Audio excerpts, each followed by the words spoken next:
পরম পূজ্যপাদ শ্রী মহাপুরুষ মহারাজের স্মৃতিচয়ন। স্বামী শারদেশানন্দ। আমার ব্যক্তিগত জীবনে পরম পূজ্যপাদ শ্রী মহাপুরুষ মহারাজের যে সকল বাণী ও ঘটনার বিশেষ প্রভাব পড়েছিল এবং যা প্রায় রোজ ভাবতাম, তারই কিঞ্চিত পরিচয় দেবার চেষ্টা করছি। একদিন বেলুর মঠে সকালবেলা শ্রী শ্রী ঠাকুর ও শ্রী শ্রী মাকে প্রণাম করে আমরা তিনজন, স্বামী সহজানন্দ, স্বামী সিদ্ধানন্দ ও আমি, দক্ষিণেশ্বরে যাবার ইচ্ছা প্রকাশ করতে মহাপুরুষ মহারাজ অতি প্রসন্ন চিত্তে আশীর্বাদ করে বললেন, বেশ তো, আজ মঙ্গলবার, খুব ভালো দিন, মাকে দর্শন করে এসো। ইলিশ মাছের সময় মায়ের ভোগের জন্য ইলিশ মাছ নিয়ে যাও। বর্ষাকাল, গঙ্গায় খুব ইলিশ মাছ ধরা পড়ছিল মঠের সামনেই। দুটি বড় বড় ইলিশ মাছ কিনে আমাদের হাতে সেবককে দিতে বললেন।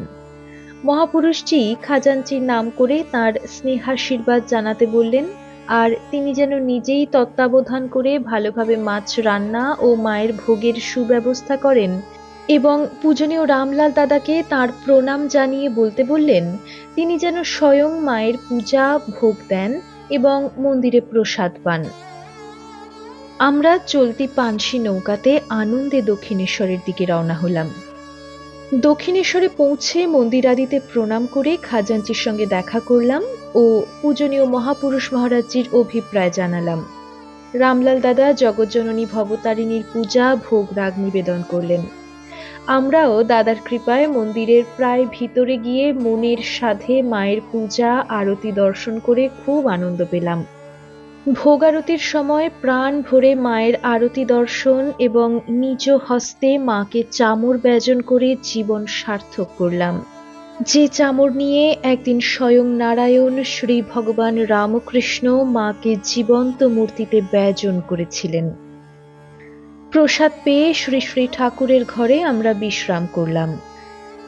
আমি ও সিদ্ধানন্দ মহারাজ দক্ষিণেশ্বরে রাত্রিবাসের সংকল্পে তথায় থেকে গেলাম এবং সন্ধ্যারতির পর নাট মন্দিরে বসে দাদা আমাদের ঠাকুরের গান সব শোনাতে লাগলেন।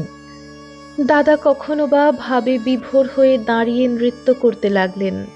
শেষ দিকে দাদা টলতে টলতে দুহাত তুলে নাচতে লাগলেন এবং জড়িত স্বরে ঠাকুরের গাওয়া মাতালের গান গাইলেন।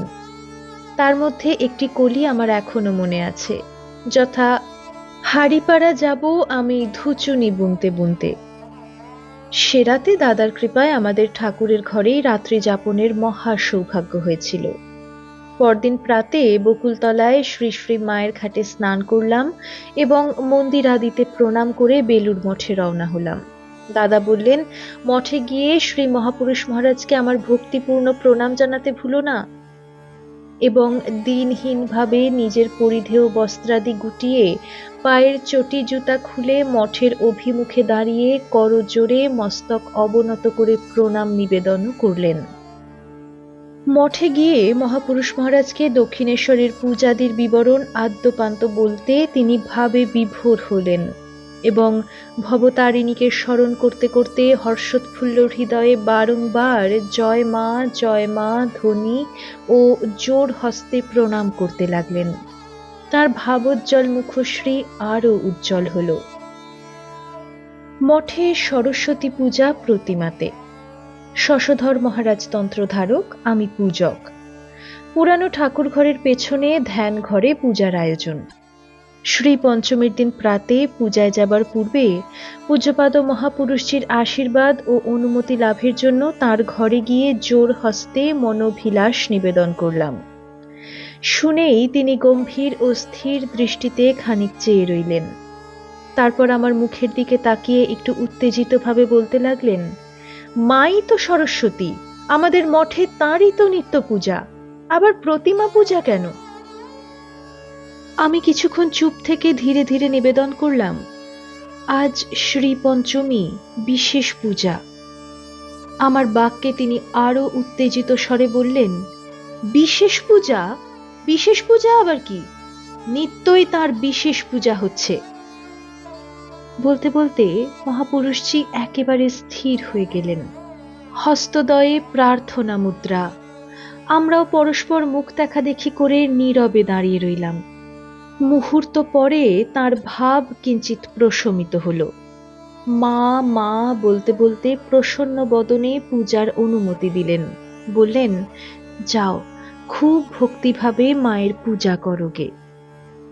হৃষ্টচিত্তে তাঁর পদধূলি শিরে ধারণ করে পূজার আসনে বসলাম। পূজা আরম্ভ হয়েছে, এবার প্রতিমার প্রাণ প্রতিষ্ঠা হবে।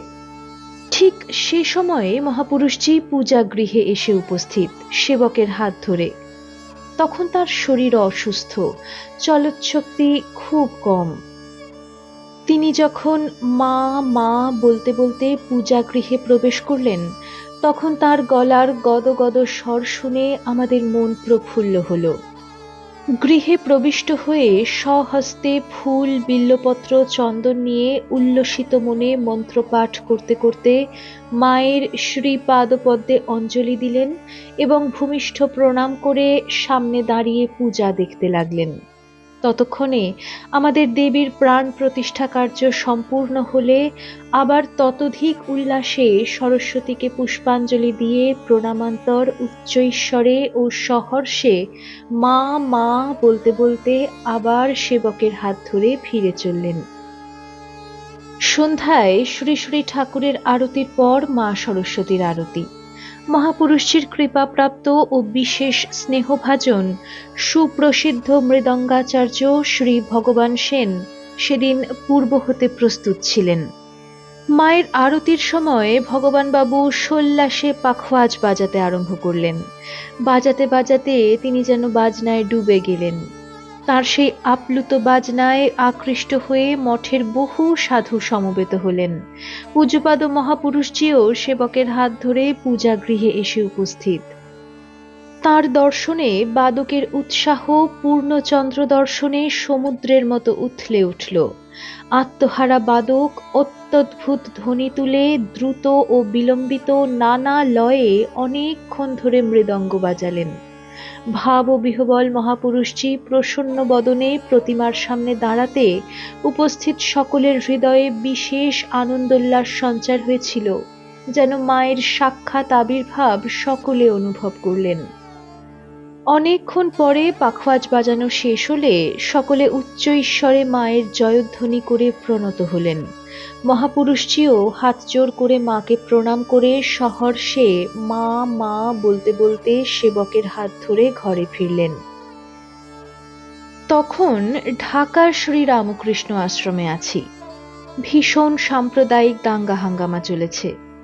ঘটনাক্রমে ঠিক ওই সময়ে আমার কৈলাস দর্শনের অযাচিত সুযোগ উপস্থিত হওয়ায় আমি ঢাকা আশ্রমের তদানীন্তন অধ্যক্ষের অনুমতি নিয়ে বেলুর মঠে চলে এলাম। পূজ্যপাদ মহাপুরুষ মহারাজের অনুমতি ভিক্ষা করতে গিয়ে দেখি তিনি ঢাকার ভক্তদের পত্র হতে জেনেছেন যে আবার ঢাকায় সাম্প্রদায়িক উত্তেজনা দেখা দিয়েছে। তাই তিনি নানাভাবে যুক্তি দেখিয়ে আমায় ঢাকায় ফিরে সেখানে শান্তি সেবার কাজে যোগ দিতে অনুরোধ জানালেন। বললেন, গোপেশ, জানো, এক ঘড়া দুধে এক ফোঁটা চোনা দিলে সব দুধ নষ্ট হয়ে যায়। তেমনি তোমরা এতদিন সেখানে যে সব সেবার কাজকর্ম করেছ, এই একটি মাত্র ঘটনায় সব মাটি হয়ে যাবে। এখন ঢাকায় ফিরে যাও এবং যাতে সকলের মনে আশা ভরসা ও আনন্দের সঞ্চার হয়, যাতে সকলের মঙ্গল হয়, সকলে মিলে তারই চেষ্টা করো। কৈলাস দর্শন পরে ঠাকুরের কৃপায় হয়ে যাবে আবার। তাঁর বাক্যে যেন মমতা স্নেহ ঝরছিল এবং দীন দুঃখীর দুঃখে তিনি কতদূর কাতর ও দয়া বিগলিত তাও অনুভব করলাম। মহাপুরুষজির স্নেহাশীর্বাদ ও শুভেচ্ছা পেয়ে রিলিফের জন্য আর্থিক সহায়তা মঠ হতে ব্যবস্থা করে ঢাকায় ফিরে এলাম এবং অল্পকালের মধ্যে দাঙ্গা বিধ্বস্ত হিন্দু প্রধান রোহিতপুরে সুষ্ঠুভাবে সেবা কার্য আরম্ভ হলো। মিশনের গৌরব ও সুনাম চারদিকে ছড়িয়ে পড়ল। মহাপুরুষজির অমোঘ ইচ্ছা ও আশীর্বাদে পরবর্তীকালে আমার কৈলাস দর্শন ও পরিক্রমার সুযোগ ও সুবিধা অযাচিতভাবে হয়েছিল। তীর্থাদি দর্শনে মহাপুরুষজি আমায় খুব উৎসাহিত করতেন।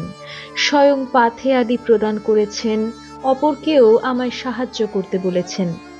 তার দেহত্যাগের কিছুকাল পূর্বে মঠে গিয়েছিলাম। তখন তার শরীর খুব অসুস্থ, চলা বসার শক্তিও কমে গেছে।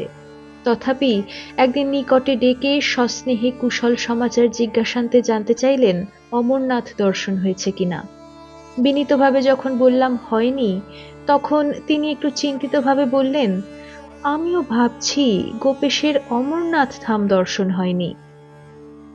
তার দেহত্যাগের কিছুকাল পরেই শ্রী শ্রী ঠাকুরের কৃপায় ও তাঁর স্নেহাশীর্বাদে অমরনাথ যাত্রা ও কাশ্মীর জম্মু অঞ্চলের বহু তীর্থস্থানাদি দর্শনের সৌভাগ্য হয়েছিল। দাক্ষিণাত্যের তীর্থভ্রমণের পর মহাপুরুষজির নিকট সে সকল কথা বলতে বলতে উল্লসিত হয়ে যখন তদঞ্চলের অধিবাসীদের ভক্তিভাব, বিশেষত ব্রাহ্মণগণের সন্ধ্যা পূজায় নিষ্ঠা ও মন্দিরে পূজার্চনার আড়ম্বরের কথা বলছিলাম, তখন তিনি খুব হেসে বলে উঠলেন, আরে এসব বেশিরভাগই যে সকাম। তৎক্ষণাৎ আমারও এক নূতন দৃষ্টি খুলে গেল। শিলচর অঞ্চলে প্রবল বন্যা হয়েছে। রিলিফে যাবার জন্য মহাপুরুষজির অনুমতি আশীর্বাদ নিতে তার ঘরে উপস্থিত হলাম। অপরাহ্নকাল, তখনও বেশ গরম, বর্ষার প্রারম্ভ। মহাপুরুষজি খাটে বিশ্রাম করছিলেন। তার গৃহদ্বারে দাঁড়িয়ে সেবককে মনোভিলাষ জানাতেই তিনি গিয়ে মহাপুরুষজিকে জানালেন। শোনা মাত্রই মহাপুরুষজি তাড়াতাড়ি উঠে এসে আমার সামনে দাঁড়ালেন এবং অতি করুণ স্বরে বলতে লাগলেন, বাবা, তোমরা সেখানে যাও শিগগির। লোকগুলো কি কষ্টেই না আছে। তাদের ঘর দরজা সব ভেসে গিয়েছে, মাথা গুঁজবার স্থান নেই, পেটে ভাত নেই, পরনে কাপড় নেই, দুর্দশার সীমা নেই। কাগজে এসব কথা পড়ে অবধি আমার ভাবনার অন্ত নেই। ভেবে ভেবে রাতে ঘুম হয় না। তোমরা যাও শিগগির, গিয়ে যথাসাধ্য তাদের সেবা করো, নিজের জীবন সার্থক করো, তাদের বিপদ হতে রক্ষা করো। বলতে বলতে স্তব্ধ হয়ে গেলেন। সামনের দিকে চেয়ে রইলেন স্থির দৃষ্টিতে, নীরবে। সমস্ত ঘর নিস্তব্ধ। আমরা চুপ করে দাঁড়িয়ে আছি। মুহূর্তের মধ্যে তার মুখমণ্ডল উজ্জ্বল প্রসন্ন হয়ে উঠল। আমাদের লক্ষ্য করে বললেন, মা জগদম্বা একদিকে ভয়ঙ্করী ভীষণা খড়গমুণ্ডধারিণী, অপরদিকে আবার স্নেহার্দ্র হৃদয়া দয়াময়ী বড়া ভয়করা। দেখো, একদিকে বন্যায় ভেসে গিয়ে লোকের দুর্দশার সীমা নেই, অপরদিকে কত লোক ছুটে আসছে টাকা কড়ি জিনিসপত্র নিয়ে তাদের সেবা সহায়তা করতে। তিনি সত্য। জয় মা, জয় মা। মহাপুরুষজি প্রাণ ভরে আমাদের আশীর্বাদ করলেন।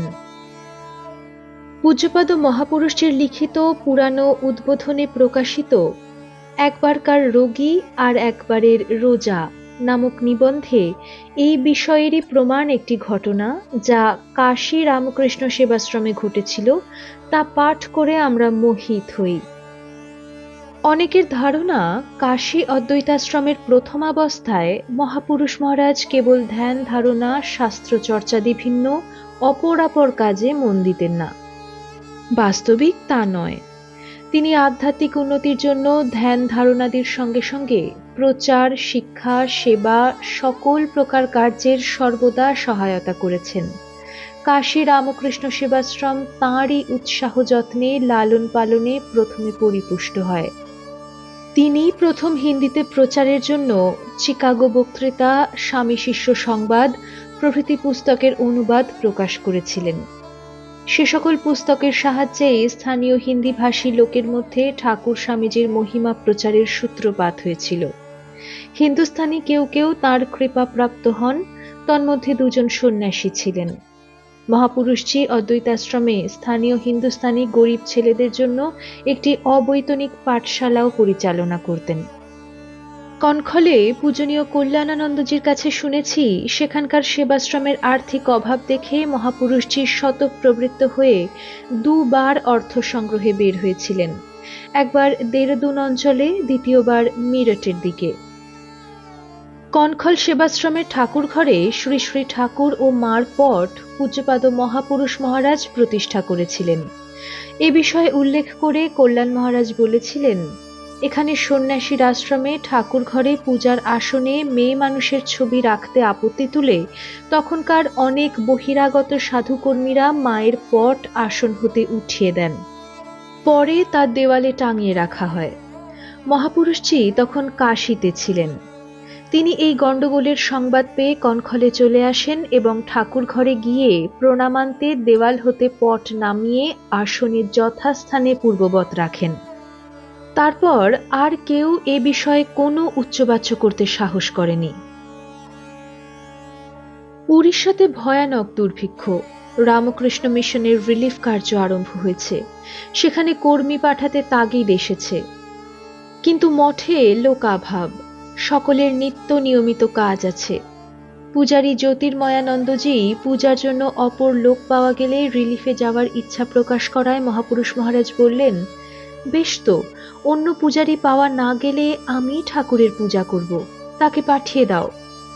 5 জন সাধুকর্মী মঠে থাকলেই আমি তাদের নিয়ে সব কাজ চালিয়ে নেব, বাকি রিলিফের কাজে চলে যাক, সেখানে কর্মীর বিশেষ প্রয়োজন।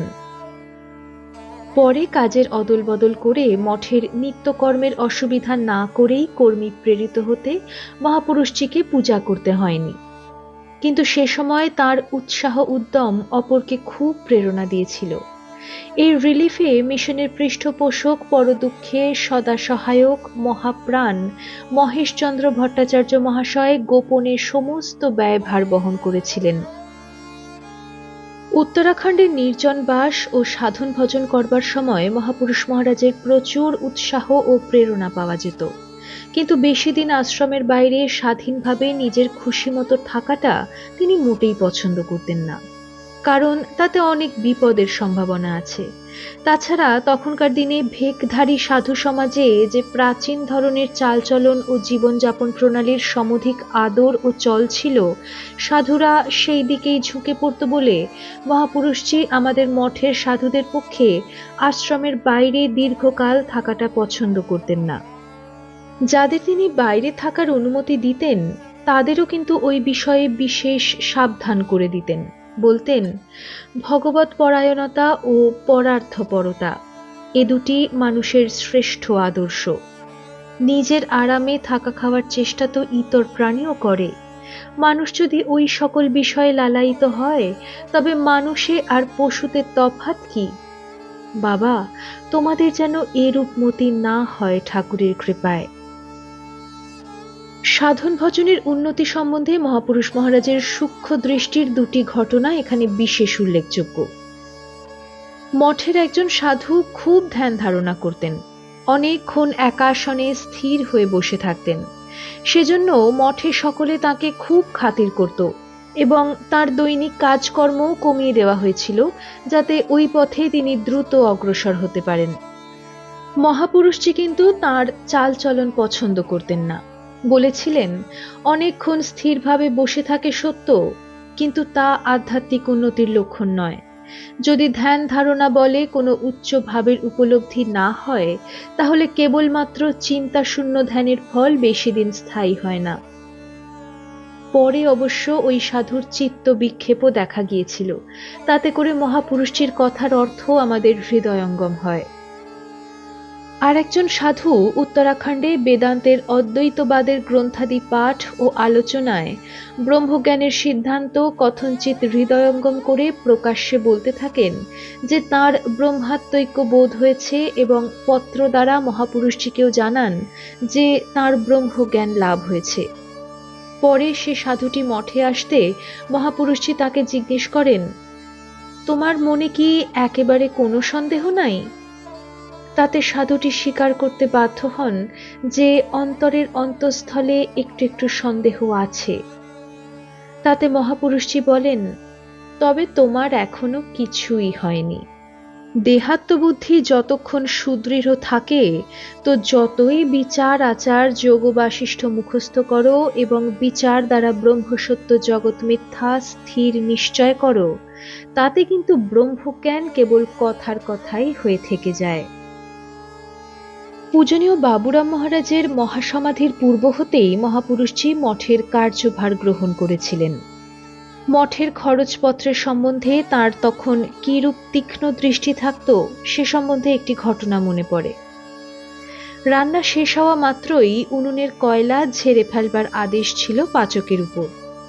একদিন যখন শুনলেন সে নিয়মের ব্যতিক্রম হয়েছে, তখন তিনি বিশেষ বিরক্ত হয়ে পাচককে তীব্র ভর্ৎসনা করেন।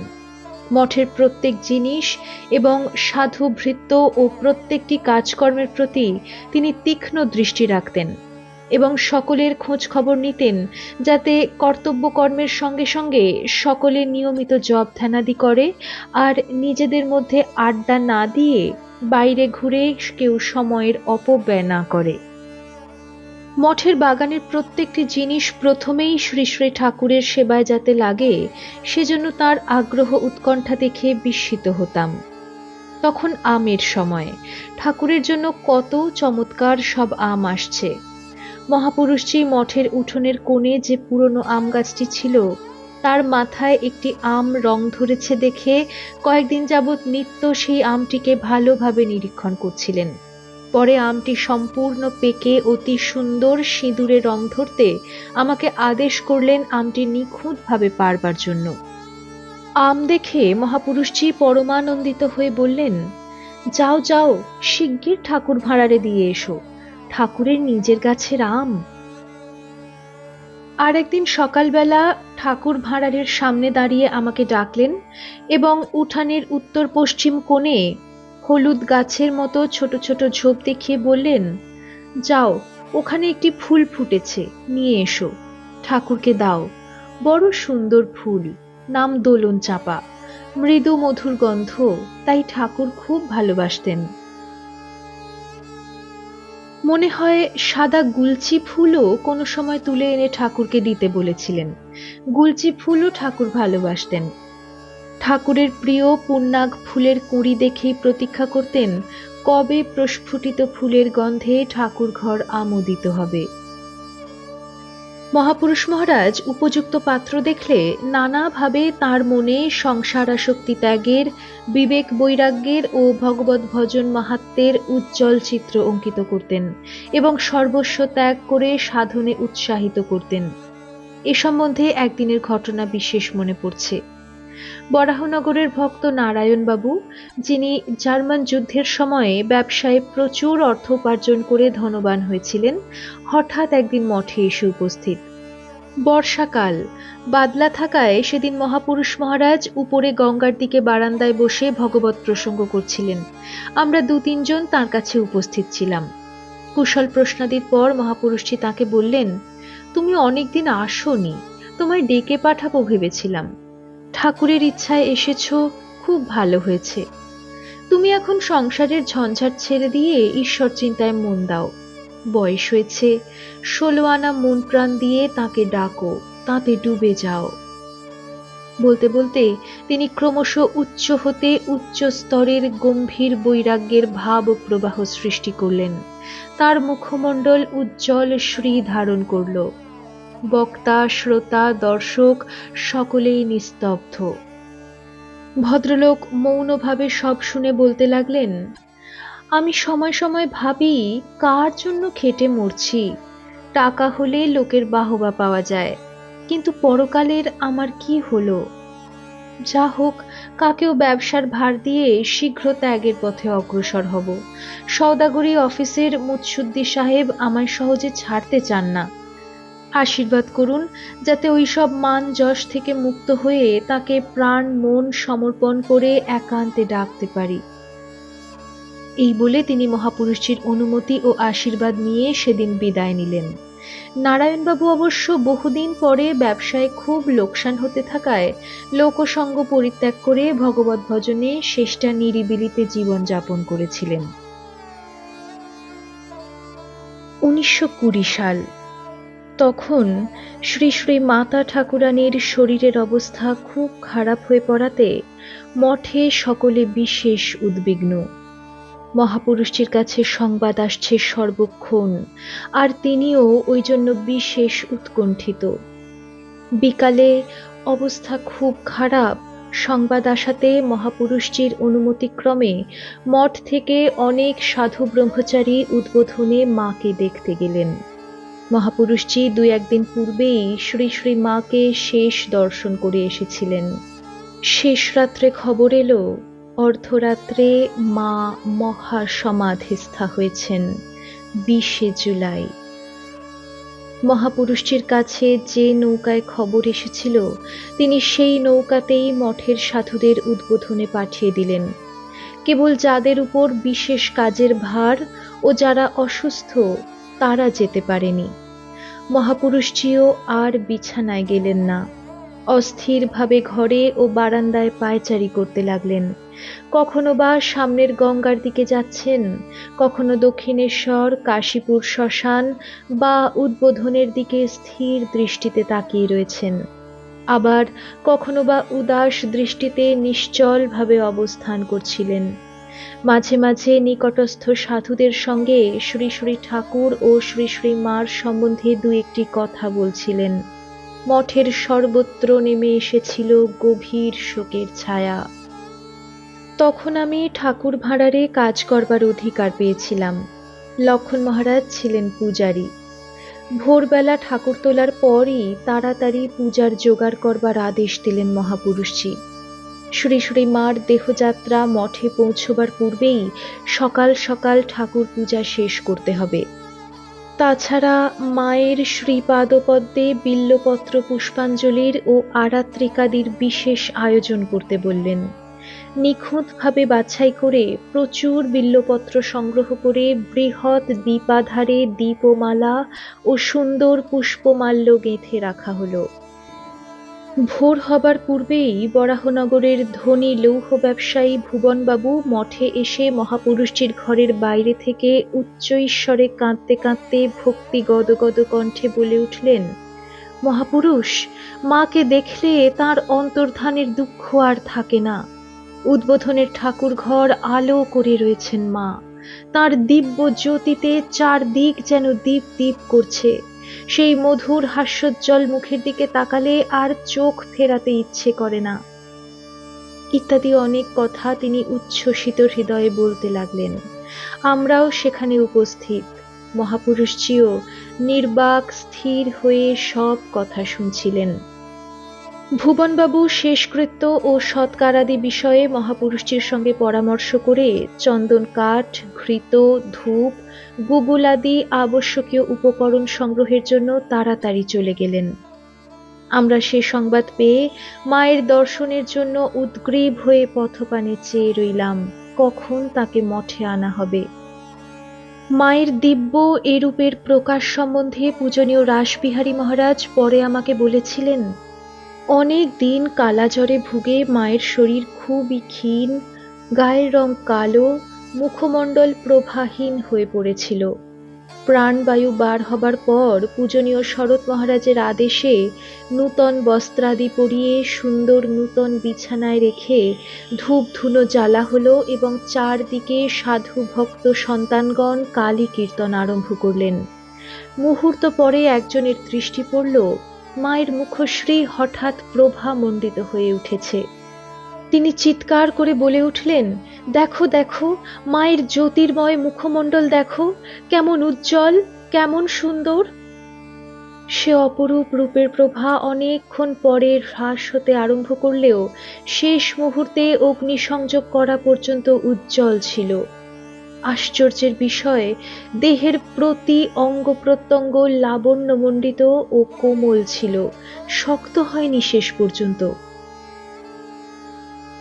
শ্রী শ্রী ঠাকুরের পূজার সময় মহাপুরুষজির নির্দেশে লক্ষণ মহারাজ ঠাকুরের শয়ন ঘরে দেওয়ালে যে মায়ের ছবি রাখা ছিল তা ঠাকুরের সিংহাসনের বাঁ পাশে একখানি সুন্দর জলচৌকির উপর সুসজ্জিত করে বসালেন। মহাপুরুষজির আদেশে বেদির উপরে আত্মারামের কৌটায় বিশেষভাবে পূজা ও পুষ্পাঞ্জলি দিয়ে সেদিন থেকে মঠে প্রকাশ্যভাবে শ্রী শ্রী মায়ের পট পূজা আরম্ভ হল। স্বামীজি রক্ষিত মঠের সর্বস্ব ধন শ্রী শ্রী মায়ের শ্রীচরণ রজকৌটা মায়ের চিত্রের সামনে স্থাপিত হল। মহাপুরুষজি শ্রী শ্রী মায়ের ভোগের চাল বাড়িয়ে দিলেন এবং পূজক লক্ষণ মহারাজকে মন্ত্র বলে দিয়ে ওই শক্তি বীজ সহ ওই মন্ত্রে ওই দিন থেকে শ্রী শ্রী মার পূজার্চনার আদেশ দিলেন।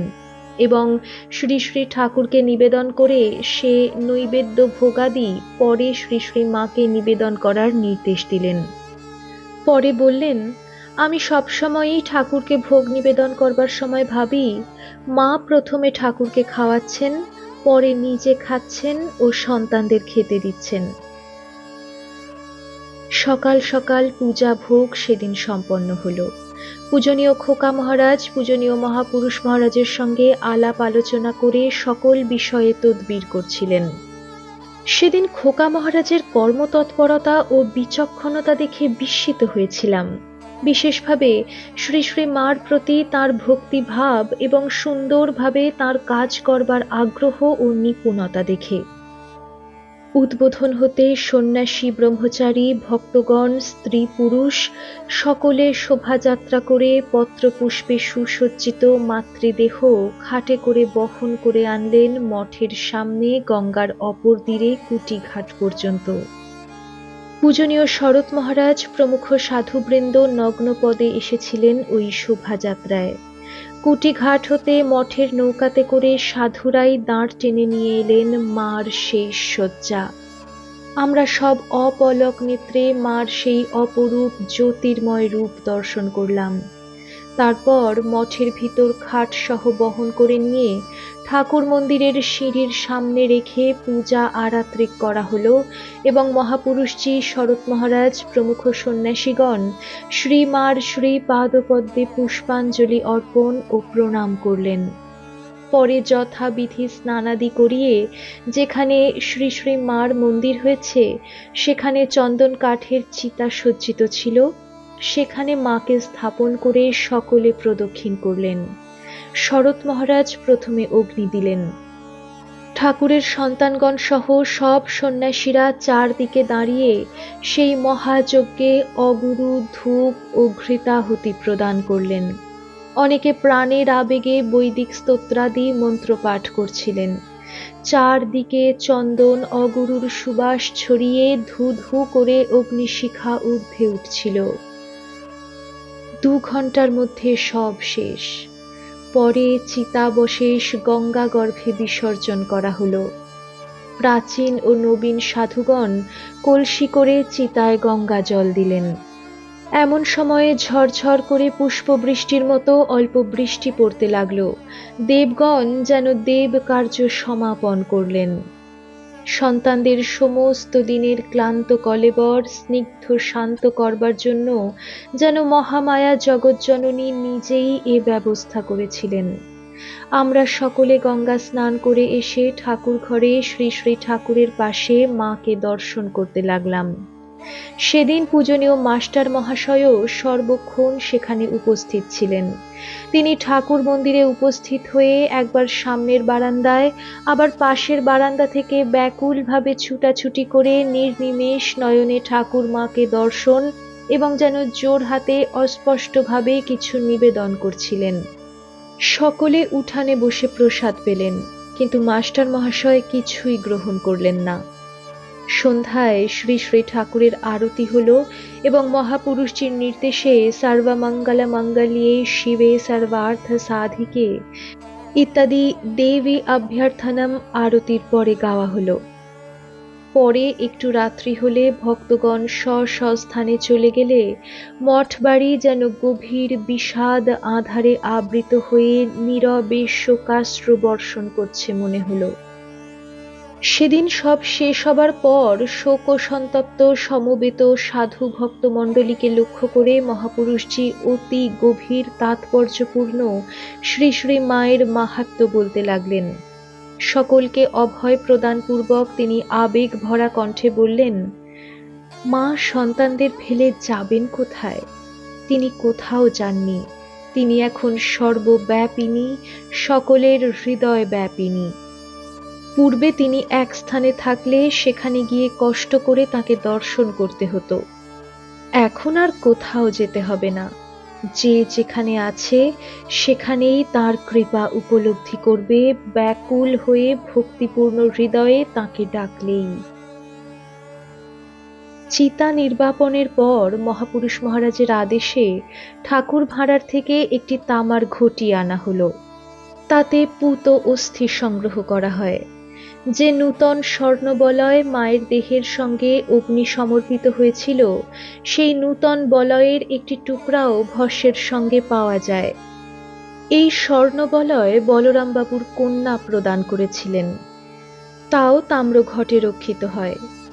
পরদিন হতে সেই মহাশ্মশানে সকালে বিল্বপত্র পুষ্পাঞ্জলি ও সন্ধ্যায় ধূপ দীপ দেবার ব্যবস্থা করলেন মহাপুরুষ মহারাজ। ত্রয়োদশ দিনে বিরাট ভাণ্ডারা হবার সময় তখন পূর্ব দিকের আকাশ মেঘাচ্ছন্ন, বৃষ্টি হয় হয়। এমন সময় মহাপুরুষজি সকলকে অভয় দিয়ে বললেন, কোনো ভয় নেই, জানো না কার কাজ? সাক্ষাৎ জগদম্বা, যার ইঙ্গিতে সৃষ্টি স্থিতি চলছে, তার ব্যবস্থা তিনিই করবেন। তোমরা নিশ্চিন্ত হয়ে সব জোগাড় ঠিক রাখো। আকাশ দেখতে দেখতে পরিষ্কার হয়ে গেল। সেদিন সারাদিন মধ্যরাত্রি পর্যন্ত এক ফোঁটাও বৃষ্টি হয়নি। পরমানন্দে উৎসব সমাধা হয়ে গেল। মায়ের শ্রীচরণাশ্রিত ব্রহ্মচারী সুরেনকে মহাপুরুষজি ওই পবিত্র স্থান রক্ষণাবেক্ষণ ও পুষ্প ধূপ দীপ দেবার আদেশ দিলেন। মহাপুরুষজি সুরেনের ঐকান্তিক সেবায় খুব খুশি হন। 2 বৎসরের মধ্যেই সেখানে মন্দির নির্মাণ কার্য সম্পূর্ণ হয়ে গেল। মহাপুরুষজি ওই মন্দির নির্মাণের স্থান নির্বাচন করে দিয়েছিলেন। মা যেন গঙ্গা তীর আলো করে মন্দিরে বসে আছেন এবং সর্বদা তাঁর অতি প্রিয় পবিত্র গঙ্গা দর্শন করছেন। মাতা ঠাকুরানীর ভস্মাস্থির কিঞ্চিত অংশ কোনো কোনো গৃহস্থ ভক্ত নিজেদের ঘরে রাখবার জন্য সংগ্রহ করেছিলেন। তা শুনে মহাপুরুষ মহারাজ সকলকে সাবধান করে দেন এবং বলেন, এসব পবিত্র বস্তু রাখা অত্যন্ত কঠিন। এসব খুব পবিত্রভাবে সাবধানে নিত্য পূজা করা উচিত, নতুবা গৃহস্থের অমঙ্গল হবে। ঠাকুরের দেহাবশেষও ওভাবে কোনো কোনো ভক্ত রেখেছিলেন, কিন্তু তার পূজাদি ঠিকমতো না হওয়ায় তাদের নানা রকম অমঙ্গল হয়েছিল। শেষে চুনিবাবু প্রভৃতি কোনো কোনো গৃহস্থ ভক্ত সেসব মঠে পাঠিয়ে দেন। শ্রী শ্রী মাতা ঠাকুরানীর দেহত্যাগের কিছু পূর্বে তাঁর শরীরের অবস্থা খারাপ শুনে মহাপুরুষ মহারাজ একদিন বিকেলে উদ্বোধনে গেলেন তাঁকে দর্শন করবার জন্য। সেদিন মায়ের খুব হিক্কা হচ্ছিল। ঔষধপত্রে কিছুই উপশম হচ্ছে না। অভিজ্ঞ কেহ কেহ বলিলেন, কচি তালশাঁসের জল খাওয়ালে উপশম হতে পারে, কিন্তু কলকাতার বাজারে তা তখন পাওয়া গেল না। এমন সময় মহাপুরুষজির কানে ওই সংবাদ গেল। তখন তিনি পূজনীয় শরৎ মহারাজের পাশের নিচের প্রবেশপথের বাঁদিকের ছোট ঘরে বসে আছেন। উভয়ে মায়ের সংকটজনক অবস্থার জন্য স্থির ধীর বিমর্ষ হয়ে বসে আছেন। চারদিকে যেন একটা থমথমে ভাব, সব যেন নিঃসার নিস্তব্ধ। সে নিস্তব্ধতা ভঙ্গ করে মহাপুরুষজি আমায় ডাকলেন। আমি তখন মঠে থাকলেও প্রায় রোজই সকালবেলা মঠ থেকে মায়ের নবগ্রহ শান্তি সস্তায়নের পূজার ফুল বেলপাতা প্রভৃতি নিয়ে উদ্বোধনে যেতাম। এই সঙ্গে মায়ের মুখের অরুচির জন্য মঠ থেকে আমরুল শাক, টাটকা পাতিলেবু প্রভৃতি যা প্রেরিত হতো তাও নিয়ে যেতাম। সন্ধ্যায় আমি মঠে ফিরলে মহাপুরুষজি আমার কাছে শ্রী শ্রী মায়ের শারীরিক অবস্থা পুঙ্খানুপুঙ্খরূপে জিজ্ঞেস করতেন। ওই দিন উদ্বোধনের বৈঠকখানা হতে মহাপুরুষজির ডাক শুনে অতিশয় সন্ত্রস্ত চিত্তে সেই 2 বিরাট পুরুষের সামনে যেতেই মনে হলো যেন সে ক্ষুদ্র ঘরটি জুড়ে দুজনে বসে আছেন। ভিতরে ঢুকতে সাহস হলো না। দরজার সামনে দাঁড়াবা মাত্র মহাপুরুষজি বললেন, শিগগির মঠে যাও। সন্ধ্যায় 5টার পরে পালিরা আসে, তাল গাছের মাথায় হাঁড়ি লাগায়। মায়ের জন্য তালশাঁস চাই এক্ষুনি। তাদের বললেই কচি তাল কেটে দেবে। তুমি কয়েকটা নিয়ে তাড়াতাড়ি চলে এসো। আমি তখনই রওনা হলাম। মঠে পৌঁছেই দেখি পালিরা এসেছে তাল গাছে হাঁড়ি বসাতে। তখনই কচি তাল কাটিয়ে নিয়ে উদ্বোধনে ফিরলাম। দুঃখের বিষয়, খুব কচি ছিল বলে রস তেমন বেশি ছিল না। পরদিন সকালে কলকাতায় নূতন বাজার থেকে যে তালশাঁস কিনে আনা হয়েছিল তাও খুব নীরস হলো। উপকার বিশেষ হলো না। নানা দৈব দুর্ঘটনাও দেখা গেল। দুবার সস্তয়নের ঘট ছেঁদা হয়ে গেল। সকলের মনে ওই ঘটনায় ভাবী বিপদের আশঙ্কা জাগে। মহাপুরুষজি, শরৎ মহারাজজি সকলেই বিষাদগ্রস্ত হলেন। সেদিন রাত্রিটা মহাপুরুষ মহারাজ ও আমরা যথাক্রমে বলরাম মন্দিরে ও উদ্বোধনে কাটালাম।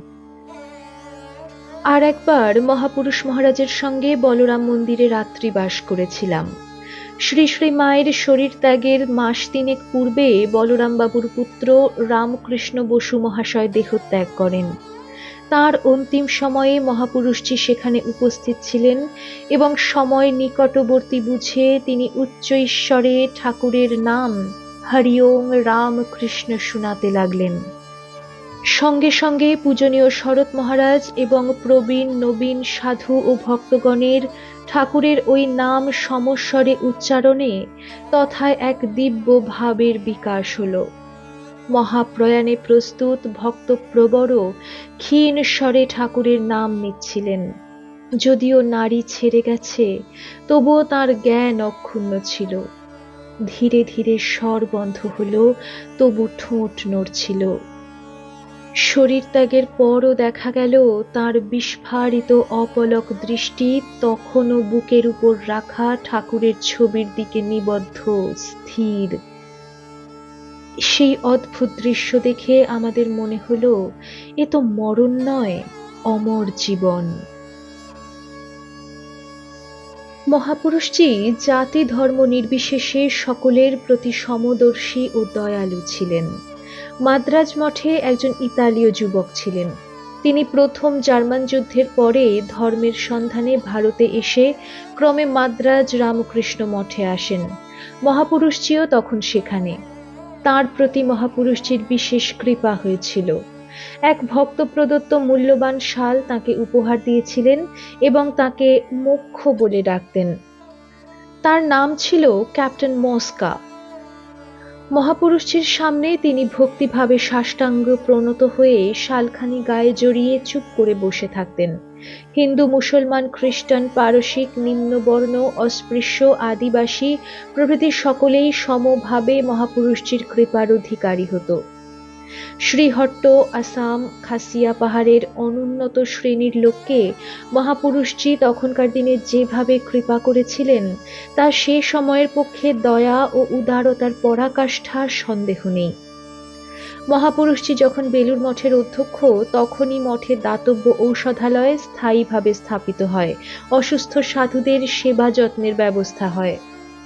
মঠে তখন অসুস্থ সাধুদের জন্য সাগু, বার্লি প্রভৃতি পথ্য তৈয়ারির পৃথক উনুন ছিল না। আমার একবার প্রবল জ্বর হয়। সেবক উনুনের অসুবিধার জন্য আহারের পর বিশ্রাম করতে গেল। পরে সারাদিন সাগু দিতে ভুল হলো। সেদিন ভাঁড়ারের প্রসাদী ফল টলও ছিল না। এসব দেখে মহাপুরুষজি পৃথক উনুনের ব্যবস্থা করলেন রোগীদের পথ্য প্রস্তুত করার জন্য এবং কখনো নিজের হাতে সাগু বার্লি তৈয়ার করে রোগীদের খাওয়াতেন। তার চেষ্টায় ধীরে ধীরে মঠে রোগীদের চিকিৎসা ও ঔষধপথ্যের সুব্যবস্থা হলো। মহাপুরুষ মহারাজ মঠের সর্বাঙ্গীন উন্নতির জন্য উৎসাহ ও আগ্রহশীল ছিলেন। মঠে যখন শিল্প বিদ্যালয় হয় তখন তিনি তার কর্মকর্তা শ্রীধর ও সুহৃদ মহারাজকে খুব উৎসাহিত করতেন, সহায়তা করতেন। কোনো কোনো দরিদ্র যুবকও তার উৎসাহ ও সহায়তায় উচ্চশিক্ষা লাভে সমর্থ হয়েছিল। পূজ্যপাদ স্বামীজি পরিকল্পিত বেলুড় মঠে ঠাকুরের মন্দির নির্মাণেও তাঁর বিশেষ আগ্রহ ছিল। ঠাকুরের জন্মস্থান কামারপুকুরে মন্দির নির্মাণে অগ্রসর হয়ে তিনি অর্থ সংগ্রহ করেছিলেন, কিন্তু দৈব প্রতিবন্ধকে তা তখন সফল হয়নি।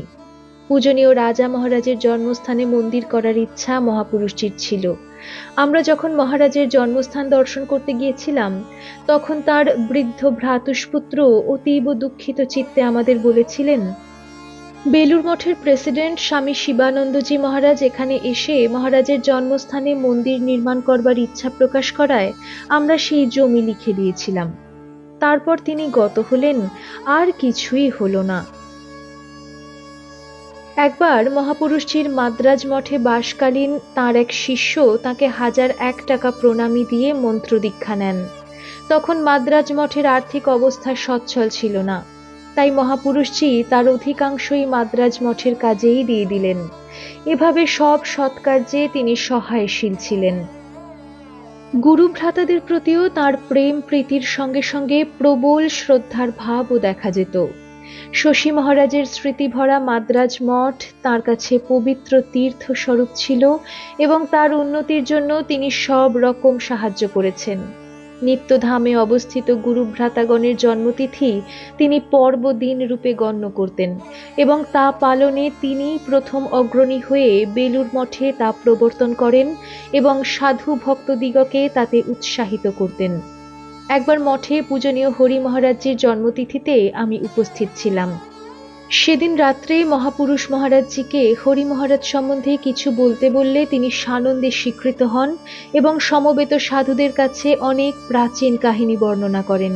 তিনি বলেন যে তারা উভয়ে একবার কাশীতে এক বাগানে নির্জনে থেকে মাধু করিতে জীবনযাপন ও অহোরাত্র ধ্যান ধারণায় কাটাতেন। হরি মহারাজ কখনো কখনো 2-3 দিন আসনেই বসে থাকতেন, ভিক্ষায় যেতেন না। শুকনো বাসি রুটি জলে ভিজিয়ে কোনো প্রকারে ক্ষুধা নিবৃত্তি করতেন। কিন্তু নিয়মিত আহার ও বিশ্রামের অভাবে কারো মনে কোনো কষ্ট হতো না, বরং সাধন ভজনের সুবিধা হওয়ায় আনন্দই হতো। এরূপ কঠোরতার ফলে পরে হরি মহারাজের স্বাস্থ্য ভেঙে পড়ে, রক্ত আমাশয় হয়। রাজা মহারাজজির প্রতি মহাপুরুষজির কিরূপ আন্তরিক টান ছিল তা মহারাজের দেহত্যাগের সময় খুব ভালোভাবে বুঝতে পারা যায়। রাজা মহারাজজির অনুমতিক্রমে ঢাকা গিয়ে মহাপুরুষজি বহু লোককে দীক্ষা দেন। তাতে ঠাকুরের নাম মহিমার খুব প্রচার হয়। বহু লোক আকৃষ্ট হওয়াতে ঢাকাতে খুব জমজমাট ভাব ধারণ করে। এমন সময় কলকাতা হতে মহারাজের কঠিন অসুখের সংবাদ পৌঁছল। মহাপুরুষজি খবর পেয়েই সকলের অনুরোধ উপরোধ উপেক্ষা করে অবিলম্বে কলকাতায় চলে এলেন ও মহারাজের শয্যা পার্শ্বে উপস্থিত হলেন। তার সংকটজনক অবস্থা দেখে তিনি অত্যন্ত ব্যথিত হন এবং মঠে মহারাজের আরোগ্য কামনায় বিশেষ পূজা অর্চনার ব্যবস্থা করেন এবং সর্বক্ষণ মহারাজের স্বাস্থ্যের কল্যাণ কামনায় ঠাকুরের নিকট প্রার্থনা জানান। মহারাজের দেহত্যাগে তিনি খুবই বিষণ্ণ ও ম্রিয়মাণ হয়েছিলেন। বলতেন, মহারাজ চলে গেলেন, আমারও আর থাকবার ইচ্ছা হচ্ছে না। মহারাজেরই মঠ, তিনিই ছিলেন মঠের কর্তা, শোভা, সম্পদ, যা কিছু সব।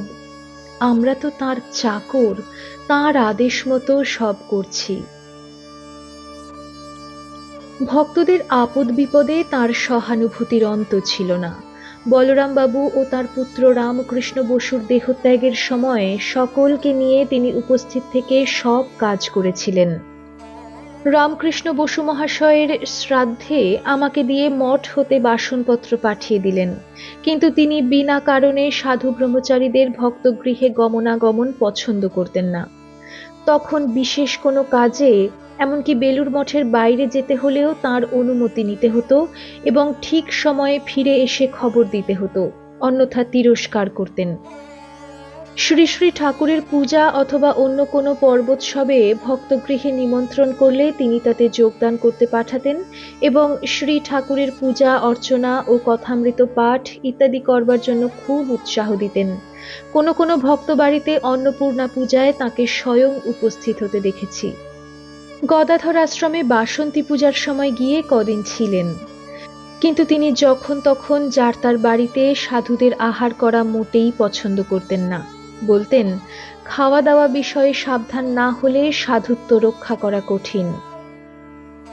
তিনি একদিন বলেছিলেন, শ্রী শ্রী ঠাকুরের আবির্ভাবে জমি জমার ফলন প্রভৃতিরও বিশেষ উন্নতি হবে। চিরদিন লোকে তাঁর মহিমা বুঝতে পারবে, তখন সকলেই তাকে ডাকবে, ঠাকুরের সঙ্ঘেও মহা অভ্যুদয় হবে।